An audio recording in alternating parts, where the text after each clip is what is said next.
Every single game in October is important and they want to win them all, but now the rest of this ALDS series, the Royals, it's win or go home time.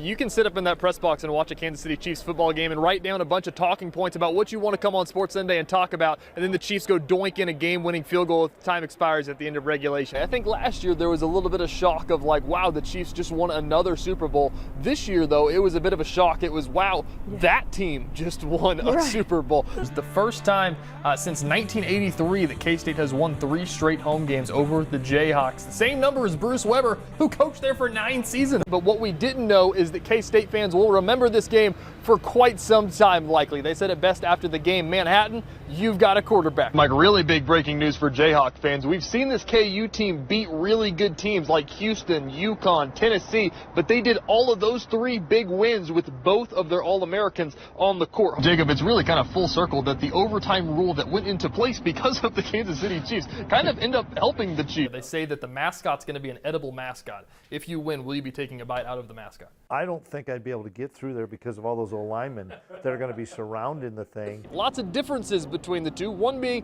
Patrick Mahomes was a top 10 pick in his draft class. Brock Purdy, Mr. Irrelevant, the last pick. A similarity, though, is they both hail from the same conference, the Big 12. Yeah, Jacob, you can just tell by the attendance at these games, it's because the reason is the success isn't going the correct way as these fans would like it to go. Take a look at what it's been like year by year here. We're going to overreact to a little bit of preseason. That's really all you can do about this. So let's just start it off hot. Shane Buechele, we got a quarterback controversy going on. We're going to see the Kansas City Chiefs play in their 4th Super Bowl in 5 years. It took quite the journey to get there this year. Lots of up and downs, and it resulted in quite the ride for a pair of local rookies. After offensive coordinator Colin Klein left for a job at Texas A&M, the eyes turn to Connor Riley, the offensive line coach with Kansas State. On Super Bowl week, we saw the picture with Taylor Swift last week. Does that make you a Chiefs fan by default?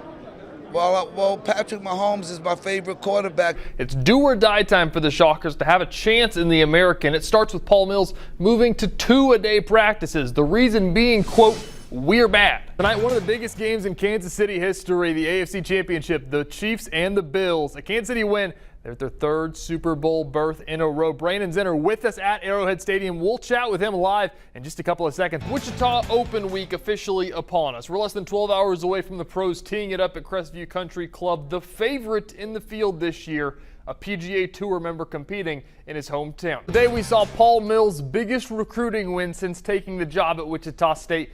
And it's somebody that we've shown you a lot of. The Jerome Tang era at Kansas State has done nothing if not excite the Wildcat fan base. Between big wins inside Bramlage Coliseum, a run all the way to the Elite Eight, landing some top transfers, and most recently, signing one of the top point guards in the country. Well, it's not every day an athlete gets the opportunity to play high-level Division I sports in their hometown. It's even more rare to get to do so with your childhood best friend. But by fate and some recruiting from a star running back, Zeke Mayo and Devin Neal are getting the opportunity to do just that, rep a logo they dreamed of wearing their entire lives. Zeke Mayo caught eyes all across the country during his career as a South Dakota State Jackrabbit, which came as a surprise to approximately no one in Douglas County, Kansas. In his senior year, that was one of the the things I tell people is that so many people did not get to see him live in a rowdy high school gym. After being named the Summit League Player of the Year, he hit the transfer portal where he would see something that he only thought may be a dream come to life. A phone call from head coach Bill Self with the offer to play at his hometown school, the University of Kansas. They were actually my first phone call. I was sitting in my bedroom and it was just surreal because you don't expect those kinds of things to happen, but when it did, it was just like, wow. I'm on the phone with Coach Self, who I grew up almost idolizing.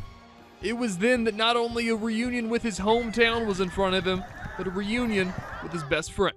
Yep, since 3 years old.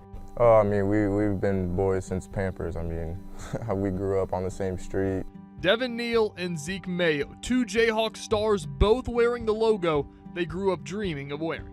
Yeah, we grew up playing basketball together, baseball together, football together. We've always played in the backyard, all those games, always played basketball, and his basketball goal. Now back on the same team for the first time since Lawrence High School, the pair say they may be even bigger Jayhawk fans now than when they were kids. You know, we have a little ticket exchange, so I'm behind the bench and he's wherever he needs to be on the football field too. So They're at Chiefs Stadium, so you know I can't pass up on that. And taking full advantage of the opportunity the duo has in front of them in the place they call home. If you're a Kansas kid, a Lawrence kid, or you know, really any young person, but with him being a Lawrence kid, it just means a lot more. What would, little Zeke think about this right now? Oh man, he'd be super excited, super pumped. I mean, I'm honestly, still so like surprised that I'm even here. you know, it's just we're just brothers, man. It's just brothers from another mother. They always say it. You know, it's just really cool to see the things that we talked about when growing up. You know, kind of live out this way and pan out like this. So. You know, the opportunities that we have as, a duo, they're pretty special, and, you can't pass up on those. In Lawrence, Tejay Cleland, 12 News. Wichita in baseball. The history runs deep, and 100 years ago, one of the best teams in the nation was right here in the Air Capital. But you've probably never heard of them, and it's hard to even find them in the history books. This weekend, though, the Wichita Monrovians come back to life at Riverfront Stadium. So here at 12 News, we decided to shine a light on one of the pioneers of baseball here in Wichita and across the nation. Baseball is a game of great tradition, so its history has always been important. In the 1920s here in the heart of Kansas, baseball ruled all. Probably the peak of baseball interest here was in that era of the 20s. One team in town was tearing through the ranks of teams throughout the Midwest, featuring some of the best players the area had to offer. In the first 60 games, they won 52. The league lasted only one season, and I think part of the reason was that the Monrovians were just too good for everyone else. Many of them were talented enough to go play on in the major leagues. They just didn't have the capacity or the ability to be able to do so. The Wichita Monrovians. Never heard of them? Most people haven't. And there's a reason: the color of their skin.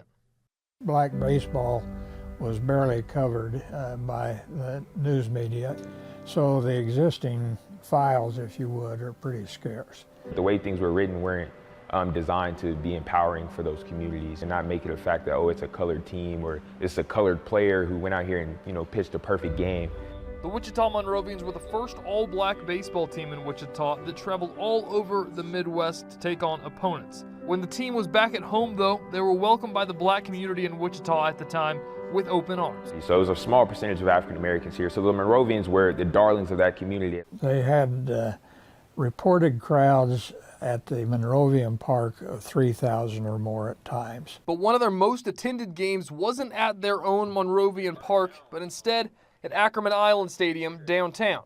On one scorching summer afternoon, the Monrovians took on racism in a game against the most notorious hate group in American history, as the Kansas chapter of the Ku Klux Klan was seeking to change its public perception. It talks about, it really promotes nonviolence and, no razors or no horse whips or no, other violent impediments. So they really wanted to promote nonviolence at this game.